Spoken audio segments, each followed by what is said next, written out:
Hey Wargamers, today we're going to talk about the 5 Tau models most in need of an update. So these are models that really, at their time were, awesome, but today really lack in that quality. So we're going to go over my top 5 picks for Tau models that need a little bit of attention. And at the end of the video, we're also going to kick off a series of giveaways. So stay to the end to learn more about that.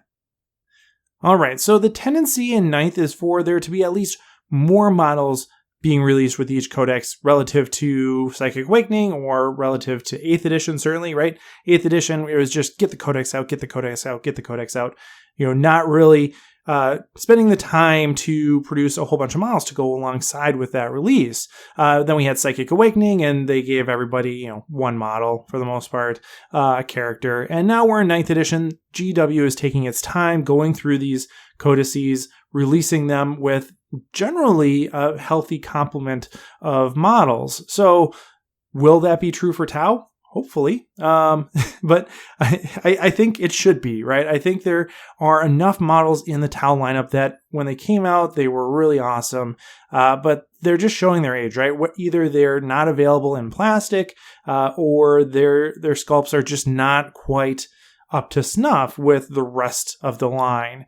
And so I think this is an opportunity to unite the Empire, right? To make the Tau model line a little bit more cohesive, right? So we can update old Finecast models, of course. We can expand the options for underutilized units, right? Like when a new model comes out, it's not unheard of that it gets new options, right? Like look at the Fire Warrior kit, for example, right? That was one where it was a plastic kit to begin with, but they redid it and gave us a whole bunch of new options, right? They didn't actually change the stock Fire Warrior, right? They didn't change the strike team at all. They put it on a new sprue, but they also gave us the option of Breacher team on top of that, which was pretty cool. So lots of opportunity for new options built into any revision of a model.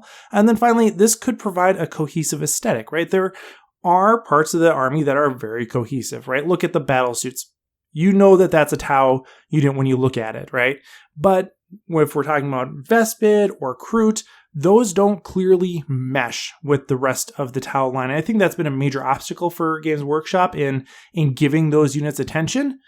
So let's fix that, right? Let's make those units fit in a little bit better without erasing their flavor, without erasing their identity. Let's have them integrate into the army just a little bit more aesthetically. So with that said, here are my top 5 models in need of an update. First up, I'm going to break my own rule and actually give you an honorable mention. So the Hammerhead gunship, the Skyray, both of those I think are things that could use an update, but they don't make my top 5.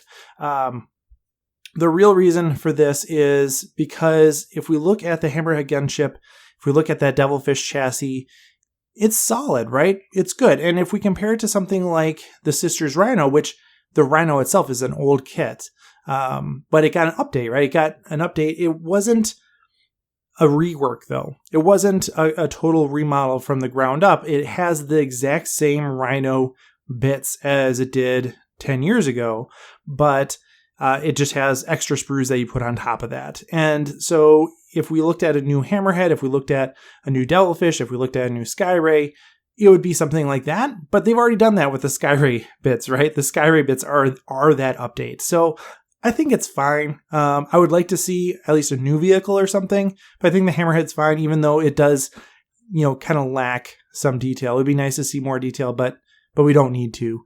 So that's why it gets an honorable mention. It's old, it's dated, but it's good enough. Okay, so let's start the list off proper here with number 5, Unshi. Unshi is one of the original Tau models. He came out alongside that first codex and has not changed since, right? He's gone into Finecast because he used to be metal or whatever, and there's, of course, drawbacks to that, but you can tell that this is an old model, right? The posing, the detail, there's a certain charisma that goes along with the hand sculpting of old, but it just doesn't have the same aesthetic as the new stuff does, of course. So let's take this opportunity. Let's update his model, give him something really cool, really dynamic, and also give him some awesome rules alongside that. Allow him to be the cornerstone of your viewer law army, and have him shine, right? I don't know, give the man a hover drone or something, right? Like that could be a new kit, right? Number 4 is the sniper drones and Farsight marksmen. You could split these up, but right now they're one kit. I kind of think of them as being, one and the same. They used to be when they were first introduced. They've been split up since 8th edition because of how characters work, but I think they would still keep this as a bundle. Now, these are not an original Tau model. They came out in the second iteration of the Codex, I think it was. And the models are still cool, but they are fine cast again. And one of the biggest issues is that the Farsight marksman himself is way too big. He is a giant Tau. He's like the same size as a standard fire warrior, but he's kneeling. So he's, a couple feet taller than a normal fire warrior by comparison. And so that's a major issue that needs to be addressed. Just the scaling issue. It also is just kind of a weird model. I don't really like how he has this huge, this huge drone controller apparatus that's on like a tiny little point. It's just kind of clumsy and not really my thing. So I would like to see a new Farsight marksman. I'd like to see plastic sniper drones. I don't think those models really need to be updated in an aesthetic way, just converted over to plastic. Now, of course, that's not a one-to-one process. You can't just take a fine cast model and say, okay, this is plastic now, and snap your fingers and now it's made out of plastic. They'll have to redesign it. But if they kept a lot of the aesthetics the same, a lot of the design consistent, I would still be happy with that. I think these are really cool looking drones. And so having more of them in plastic would be awesome. Number 3, Commander Farsight. Again, a scaling issue. Now, this is kind of an interesting choice. It's actually unique amongst this list in that Commander Farsight is a relatively new model, but it came out in a period in between metal and before the full conversion to plastic. So it came in that weird fine cast era, and he's only available in fine cast. He's never been available in metal in this sculpt. He's not available in plastic. And so there's this weird fine cast Commander Farsight that's not the right size compared to the contemporary crisis suits. He fit perfectly with the old crisis suits, but now he's a little wimpy. He doesn't quite fit, and he would be much better suited if he was in plastic and like a variant of a Cold Star or something. You see lots of Cold Star conversions for Farsight, which make a lot of sense. They look really awesome. Let's just do that. It's a bitter pill to swallow considering this model is so new, but it just doesn't fit, and it's so cool, but it's just not quite there. So yeah, Commander Farsight needs update, especially considering the focus on Farsight enclaves recently and potentially in the future. So yeah, I would really like to see him updated, if nothing except for being fine cast and just not quite scaled appropriately. Okay, number 2, we're getting to be a little bit more of a toss-up here. It's really close between my number 1 and number 2, but for number 2, I said Croot. And I'm going to cheat a little bit. I'm going to, break my own rules again. Sorry, I'm kind of bad at that, I guess. We're going to say all the Croot. So not just carnivores, but shapers and oxen and hounds as well. They all need to be redone. And the reason is this.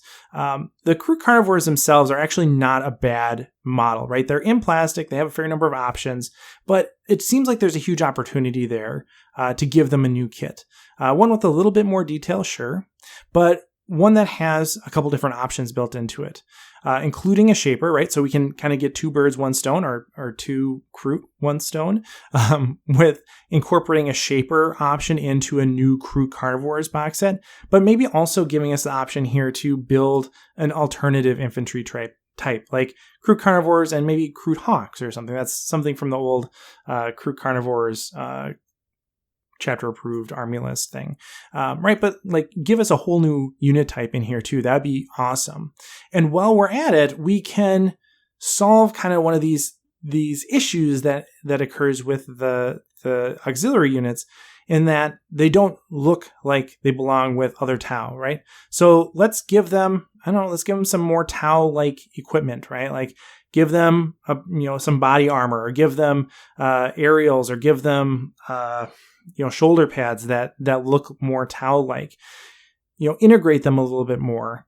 We could do that. That could be some of the detail that's added to the kit when it's re-released. So I think that's a good reason to do it, not that the carnivores themselves are actually that bad of a sculpt. Now, looking at hounds and Croot oxen, those need to be redone for multiple reasons as well. Somewhat along the same lines, although I don't think the Croot oxen and the Croot hounds have the same issue of not looking like they fit, because they're beasts, right? They're not infantry in the same way that Croot carnivores or Croot shapers are, so they don't necessarily suffer from the same aesthetic issues, but their poses are so boring, right? Croot hounds are just like standing there. Let's get some dynamic poses. Let's get them leaping up in the air. Let's get them chewing on stuff. Like let's put like a guardsman arm in one of their mouths or something. I don't know. Let's do something crazy like that. Let's have the Croot hounds just go like super crazy berserk, right? Let's make that happen. Same thing for the Croot ox, right? Let's see some like giant gorilla anger coming out of these guys instead of them just sitting there, right? Boring sculpts. Let's get a new one. Let's get it in plastic, and everyone will be happy about that.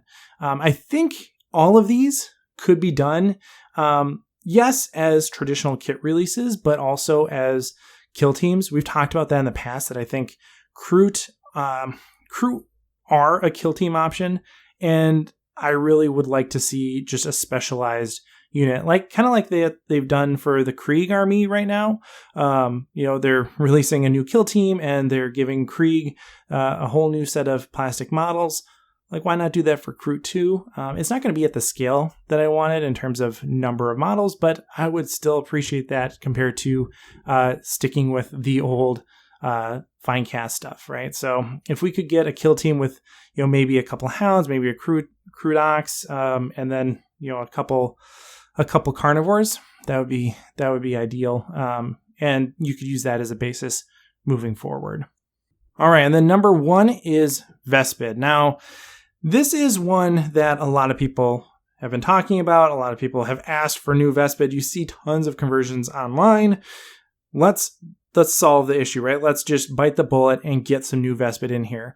Now, these again are not particularly new models. They're not the oldest models, but they are in that uncanny valley of fine cast fail zone.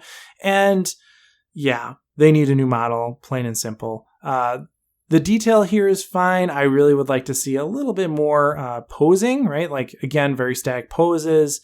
And they're all just very flat. So let's update them. And, if we could give them another unit too, that'd be great. Although I don't think the need is as great for Vespid to have an alternative unit type as it is for Croot.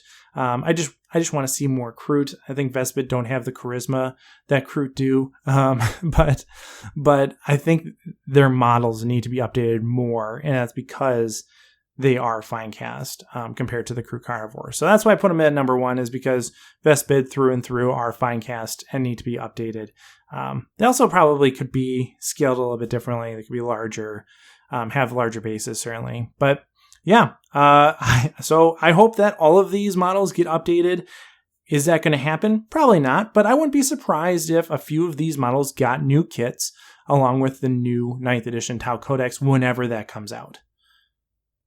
Great, yeah, so those are my picks for the top 5 or so models that need to be updated in the Tau Empire army list.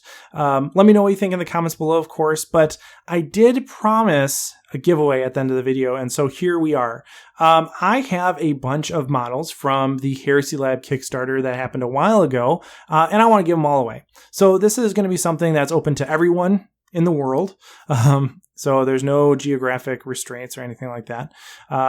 And all you have to do is put your pick for a Tau model that needs to be updated in the comments below. So tell me what model you want to see updated the most in the comments, you'll be automatically interested, hopefully interested, but also entered into a drawing for the models that you see here on your screen. So there's 2 of these mounted guys, a couple infantry, a shaman guy. Those are all models from the Heresy Lab Kickstarter that I have that I will ship to you free of charge anywhere in the world. All you have to do is put a comment in the comment section below.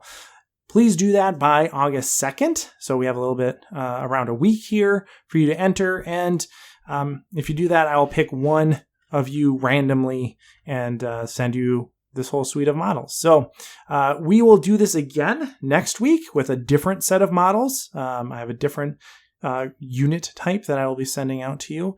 And so make sure you subscribe and check out that next video for another giveaway. All right. Thanks for watching, and as always, happy wargaming. Hey everyone, thanks for watching. This channel is made possible by my supporters over on Patreon. If you enjoyed this video, consider joining our community over there. Really, the support means more to me than you realize. So special thanks to Tao Oswell, Stephen Cowan, Jared Egler, Scott Heater, Michael Byrne, Robbie Goodwin, Chris Kessler, Durza, Zealous Brimstone, Ever Keller, Drew Pralley, Ruger, Jose Gomez, A Little Pink Monster, and Benaby Jones.